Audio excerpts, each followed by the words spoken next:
నమస్తే welcome to our channel. ప్రస్తుతం మనతో పాటు ప్రముఖ ఆధ్యాత్మికవేత్త, జ్యోతిష, వాస్తు పండితులు వైవిఎస్ఎస్ గిరిరావు గారు ఉన్నారు. వారితో మాట్లాడదాం. నమస్కారం అండి. నమస్తే అమ్మా. అయితే ముఖ్యంగా ఆడవాళ్ళ వస్త్రధారణ గురించి మాట్లాడినప్పుడు దేవుడికి పూజ చేసే సమయంలో కానీ నిత్యం కూడా ఇంట్లో ఆడవాళ్ళు కళకళలాడుతూ తిరుగుతూ ఉంటే మంచిది, ఈ వస్త్రధారణ నిషిద్ధం అనేది ఉంది కదా. ముఖ్యంగా ఇప్పుడు చూసినట్టయితే కనుక నైటీల్లోనే తిరుగుతూ ఉన్నారు అనేది చాలా మంది చాలా సందర్భాల్లో మాట్లాడుతూ ఉన్నారు. అయితే ఈ సులువుగా ఉంటుంది చీర మార్చుకోవడం కానీ లేకపోతే ఇంకేదన్నా వేసుకోవాలి అన్నా కానీ కష్టంగా ఉంటుందని నైటీలతోనే దేవుడి పూజ కానీ లేకపోతే ఇంకా వేరే ఇతర ముఖ్యమైన పనులు కానీ చేసుకుంటూ ఉంటారు. ఎందుకని నైటీలు వేసుకోకూడదు పూజా సమయంలో అని అనేది తెలియజేస్తారా? చాలా మంచి ప్రశ్న అమ్మా. కాకపోతే మీరు అడిగిన దాంట్లో కొద్దిగా నాకు నేర అయింది ఏంటంటే, ఆడవాళ్ళు అన్నారు కదా, ఈ దేవుడికి పూజ చేసేటప్పుడు కట్టుకునే వస్త్రాల్లో మగవాళ్ళకి రెస్ట్రిక్షన్ ఉంది, ఆడవాళ్ళకి రెస్ట్రిక్షన్ ఉంది. కాకపోతే ఏంటంటే లేడీస్ అనేసరికి హైలైట్ అవుతుంది అంతే.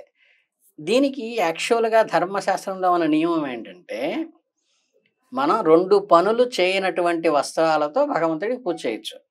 ఒకటేంటంటే, మన సంసారం చేసుకునేటప్పుడు వేసుకున్న వస్త్రము అది పనికిరాదు, నిషిద్ధం. తర్వాత మనకి దొడ్లోకి వెళ్ళినప్పుడు వెళ్ళొచ్చినటువంటి వస్త్రం పనికిరాదు. జనరల్గా ఇప్పుడు జెంట్స్ లుంగితో ఏంటంటే ఈ 2 పనులు చేస్తారు. అందుకని పూజ పంచన సపరేట్గా పెట్టుకోమన్నారు. పర్పస్ ఓన్లీ ఏంటంటే ఈ 2 పనులు ప్రాపంచిక విషయాల్లో చేయనటువంటి వస్త్రం ఏదైనా సరే సరిపోతుంది.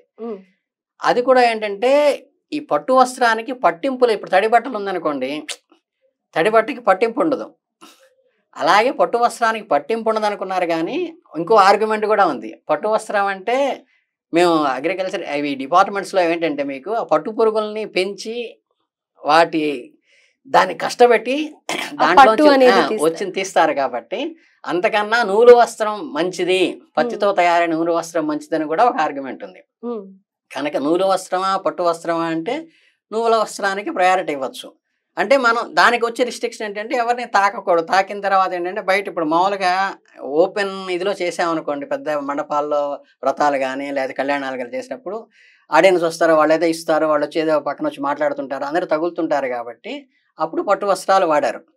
కానీ ఏంటంటే మనం ఇంట్లో చేసుకునేటప్పుడు మనం ఎవరిని స్నానం చేసిన తర్వాత ఆ నూలు బట్ట కట్టుకున్న తర్వాత ఇంకెవరిని తాకం. కాబట్టి నూలు వస్త్రం ఈజ్ ప్రెషస్.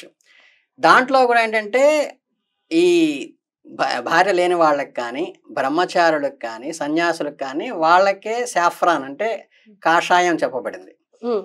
మిగతా వాళ్ళందరూ వైటే కట్టుకోవాలి. అంటే గృహస్థ అయిన వాడు మాబోటి వాళ్ళందరూ కూడా తెల్లని వస్త్రమే కట్టుకుంటారు తప్పితే కాషాయం కట్టరు. అది రిస్ట్రిక్షన్.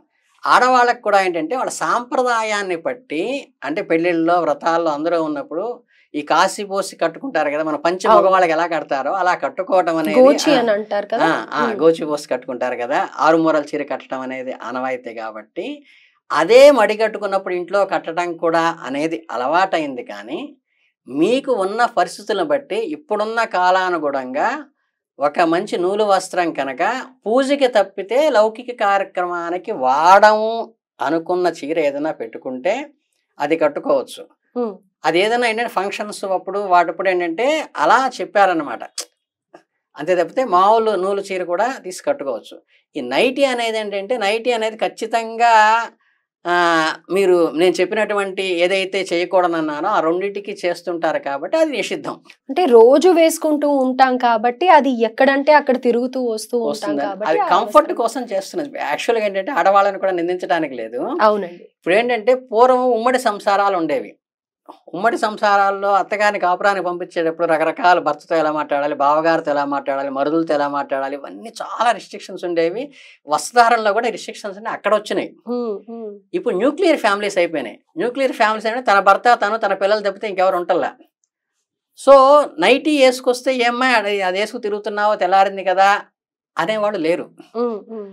వాళ్ళకేమో అది కంఫర్టబుల్గా ఉంటుంది. సో అది అలవాటైంది. కానీ అదే ఇప్పుడు ఇద్దరు అన్నదమ్ములు కలిసి ఒకే ఫ్యామిలీ ఉమ్మడి సంసారంలో ఉన్న వాళ్ళకి నైట్ వేసుకుని ఆడపిల్లలకి ఎవరికి తిరగలేరు కదా, బావగారు ముందు మరుదుల ముందు అందరి ముందు తిరగలేరు కదా. అందుకనంటే వాళ్ళ కంఫర్ట్ అనే. కానీ అది మనం ఈ వస్త్రం అన్నిటికీ వాడతాం కాబట్టి గవ్వుకుని దాంతోనే ఎక్కడికైనా ఎక్కడికి వెళ్తుంటాం కాబట్టి దొడ్లోకి అవి అది నిషిద్ధం అని చెప్పారు తప్పితే వేరే ఏం లేదు. మామూలు నూలు చీర ఏదైనా పెట్టుకుని అది కట్టుకోవచ్చు, దానికి పెద్ద పట్టింపు ఏం లేదు. నైటీ అనేది మాత్రం జనరల్గా ఏంటంటే నైటీ వేసుకున్న తర్వాత పాచి పనికి దాంతోనే చేస్తాం, అంట్లు తోనేటప్పుడు దాంతో చేస్తాం. అంటే మనకి అపవిత్రం అయ్యే పనులన్నీ కూడా దాంతో చేస్తాం కాబట్టి పవిత్రానికి అది పనికిరాదు అని మాత్రమే చెప్పడం జరిగింది. అయితే ఇంకొక సందేహం కూడా ఏంటంటే చాలా మంది ఆడవాళ్ళకి కూడా టెంపుల్లో మామూలుగా గుడిలో ఏం చేస్తామంటే దేవుళ్ళకి వస్త్రాలు ఇచ్చిన తర్వాత కొంతమంది అదే పనిగా అమ్మవారి ఆశీర్వాదం ఉంటుంది అని చెప్పి ఆ వస్త్రాలు తెచ్చుకుంటారు, శేష వస్త్రాన్ని తెచ్చుకుంటారు. అలాగే మీరు అన్నట్టుగా పట్టు వస్త్రాలు పెళ్లిళ్ళకి అలా కట్టుకొని వెళ్తాం, ఎంతో రేట్లు పెట్టుకొని వెళ్ళి. అలాంటప్పుడు ఆ వస్త్రాలతో అక్కడ భుజించిన తర్వాత మళ్ళీ ఆ వస్త్రాలు ఏదన్నా ఇంపార్టెంట్ ఉతికిన తర్వాత కట్టుకోవచ్చు అంటారా? ఉతికిన తర్వాత భోజనం వరకు ఏంటంటే ఇప్పుడు మేము కూడా ఏదైనా దీక్షా వస్త్రాలు కట్టుకుని ఇప్పుడు యజ్ఞాలు జరుగుతున్నప్పుడు వెంటనే అనుకోకుండా దాంతోనే భోజనానికి కూర్చోవలసి వస్తే భోజనం చేసిన తర్వాత మళ్ళీ ఉతికి కట్టుకోవాలి తప్పితే పట్టు వస్త్రానికి ఏం తప్పు లేదని అంటారు. పట్టు వస్త్రానికి కూడా ఉతకాల్సిందే, అయినా సరే వేసుకోవచ్చు. ఎంగిలి పడితే ఉతకాల్సింది కంపల్సరీ. ఎంగిలి పడకపోతే ఏంటంటే దీక్షా వస్త్రాలు తీసి మళ్ళీ సాయంత్రం హోమానికి మళ్ళీ అదే కట్టుకుంటాం. అది ఒకసారి ఎంగిలి పడిందంటే, ఎంగిలి తగిలిందంటే మటుకు అది మళ్ళీ ఉతకాలి. రైట్. అలాగే దేవుడి వస్త్రాలకి ఉండాల్సిన నియమాలు ఏంటంటారు? దేవుడి వస్త్రాలకి కొత్తవే ఇస్తాము స్వామివారికి. ఎప్పుడైనా దేవుడికి కొత్తవి ఇస్తాము, కానీ అమ్మవారికి కట్టిందో అయ్యవారికి కట్టిందో మనం ప్రసాదంగా భావించి ఇంటికి తీసుకొని వచ్చి అంత శుభం జరగాలి అని చెప్పి తెచ్చుకుంటాం కదా. మరి అలాంటివి ఎలా వేసుకోవాలి, ఎలా ధరించాలి అని అంటారు? ఏ పవిత్రానికి మాత్రమే వాడాలి. ఓకే, శుభకార్యాలకి మాత్రమే వాడాలి. ఇప్పుడు భగవంతుడి ప్రసాదం ఉందనుకోండి, మీకు ఫర్ ఎగ్జాంపుల్ చెప్తా. మీ ఇంట్లో పులిహార చేశారు, మీ ఇంట్లో దద్దోజనం చేశారు, మీరు సరదాగా ఏంటంటే టిఫిన్ లాగా చేసుకోవడం కూడా మీకు అలవాటు అనుకోండి, అది కింద పడిపోయినా కాస్త మిగిలితే పారేసినా దోషం ఉండదు. ఇప్పుడు మీ సత్యనారాయణ స్వామి వ్రతంలో అంత రాజు పడిపోవడానికి కారణం ఏంటి? ప్రసాదం. యాదవులు తీసుకొచ్చి ప్రసాదం ఇచ్చారని కింద పడేశాడు. అలాగే అంటే ఏంటంటే దేవుడి దగ్గర పెట్టింది. ఇప్పుడు తోమలపాకు కూడా ఉంటుంది. తోమలపాకుని మామూలుగా అప్రకారానికి వాడితే అంత పవిత్రత ఉండదు, మామూలుగా మొక్కకి ఉంటే అంత పవిత్రత ఉండదు. అదే అక్కడ మనపారదంలోనో ఎక్కడో దేవుడి దగ్గర పెట్టినప్పుడు ఏంటంటే ఆకుపూజ చేసినప్పుడు దాన్ని చాలా పవిత్రంగా వస్తుంది, అదే తోమలపాకుని. అవును. అలాగే ఈ వస్త్రం కూడా స్వామివారికి శేష వస్త్రం అంటే స్వామివారి అనుగ్రహంగా మనం తీసుకున్నది కాబట్టి, అంతెందుకు మీకు జపమాల కూడా మనం ఏదైతే జపం చేస్తామో అది మెడలో వేసుకోం. మెడలో ఫ్యాషన్ గా వేసుకునేది మామూలు తులసి గానీ రుద్రాక్ష గానీ వేరే వేసుకోవచ్చు, జపం చేసేది మెడలో వేసుకోం. ఎందుకంటే దాంతో ఆఫీస్కి వెళ్తాం, బయటకు వెళ్తాం, బజార్లో వెళ్తాం, అన్ని ఇబ్బంది ఉంటుంది కాబట్టి జపం చేసేది సపరేట్గా ఉంటుంది, అలంకారం వేసుకునేది వేరే ఉంటుంది. అలాగే ఈ వస్త్రాన్ని శేష వస్త్రాలు మీరైనా ఇంట్రెస్ట్ కొద్ది తీసుకోదలుచుకుంటే తీసుకున్నది అది పూజకో వ్రతానికో లేదా శుభకార్యానికో ఉపయోగించాలి తప్పితే ఇంట్లో ప్రాపంచిక కార్యక్రమానికి ఆ వస్త్రాన్ని వాడరాదు. అలాగే అది రిస్ట్రిక్ట్ పెట్టుకోవాలి. రెండోది ఏంటంటే మనం అంటే కొన్ని డీప్గా వెళ్తే చాలామంది ఏంటంటే తప్పు లేదు రైట్ అంటారు. ఇప్పుడు ఏంటంటే వస్త్రం దేవుడి దగ్గర చూపించి నాకు ఇచ్చేయండి అంటే ఏంటంటే ఒకసారి పంతులు గారికి 10 రూపాయలు ఇచ్చి 2 రూపాయలు తీసుకుని 8 రూపాయలు చిల్లర అడుగుతారు. ఇది తప్ప ఉంటే 2 రూపాయలు వేయటం లేదా 10 రూపాయలు అంటే 10 రూపాయలు వేయటం అయితే అక్కడ అది మళ్ళీ మనం తీసుకోకూడదు. అలాగేంటంటే దేవుడి దగ్గర కూడా మీకు ఏదైనా స్వామివారి దగ్గర శేషవస్త్రం తీసుకోవాలనిపిస్తే ఆల్రెడీ కట్టి తీసిరేమి ఉంటాయి, అవి మీకు ఇస్తూ ఉంటారు శేషవస్త్రం, అది తీసుకోవచ్చు. లేదంటే ఏంటంటే మీరు ఇంకొక 2 వస్త్రాలు తీసుకుని ఒక వస్త్రాన్ని స్వామివారికి అమ్మవారికి ఇచ్చేస్తూ రెండోది నాకు మా అమ్మాయి పెళ్ళి అప్పుడు ప్రధానం అప్పుడు కట్టుకుంటుందో లేకపోతే ఏదన్నా మనకి ఇది ఉంటుంది అప్పుడు కట్టుకుంటుందని చెప్పేసి తలంబ్రాల చీర కింద అక్కడ పెట్టి తీసుకోవచ్చు.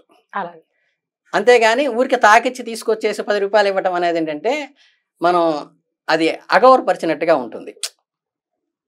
మనం ఎంత కాస్ట్ అయితే పెట్టి మన అమ్మాయి తలంబ్రాల చీర తెచ్చుకుంటాము అంత కాస్ట్ పెట్టి అమ్మవారికి ఒకటి కొనిపెట్టేసేసి ఇంకొకటి మనం తాకిచ్చి తెచ్చుకోవచ్చు తప్పితే ఊరికే మనం అన్ని తాకిచ్చి తెచ్చుకుని 10 రూపాయలు 20 రూపాయలు ఇచ్చేస్తే ఇట్ ఈస్ నాట్ కరెక్ట్ అనమాట. ఎందుకంటే చాలా మంది ఇవి దానాలు తీసుకునేటప్పుడు కూడా ఎవరో శనివారం తీసుకున్నారండి వాళ్ళ దగ్గర మా బంధువులు వాళ్ళ దగ్గర ఊరికే తీసుకోకూడదు కాబట్టి 2 రూపాయలు ఇచ్చి తీసుకుంటామంటే నన్ను అడిగితే అదే చెప్పా.